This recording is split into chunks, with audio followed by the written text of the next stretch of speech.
سے عاشق جو ہوتا ہے عزیزان گرامی، وہ اللہ سبحانہ وتعالیٰ سے جب محبت کا اس کا تعلق ہوتا ہے، محبت کا تعلق، اس میں پہلی چیز وہ یہ کہ اللہ کے پورے قوانین کو وہ مد نظر رکھے ہوتا ہے، اللہ کے سارے قوانین کو وہ مد نظر رکھتا ہے۔ عشق کرواتا ہی یہ ہے،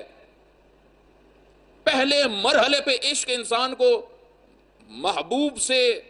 پابندی میں لے کے آتا ہے، جو محبوب چاہتا ہے، ہاں جس رنگ کی چیز چاہتا ہے، جن شرطوں کے ساتھ چاہتا ہے۔ اب بہت سارے جوان بیٹھے ہوئے ہیں، استاد شہید مطہری کی آپ کتاب فطرت پڑھیں جہاں پہ انہوں نے عشق کی بحث کی ہے۔ انہوں نے کہا دنیاوی عشق میں بھی یہ قانون ہے، باپ بیٹے کا بھی محبت زیادہ ہو تو کیا ہوتا ہے، باپ چیز میں ساری ان چیزوں کو مد نظر رکھے گا جو بیٹا پسند کرتا ہے، کیونکہ اس کو پتا ہے اگر اس نے تھوڑا سا اعتراض کر دیا تو پھر وہ محبت والی بات، جہاں محبت ہوتی ہے،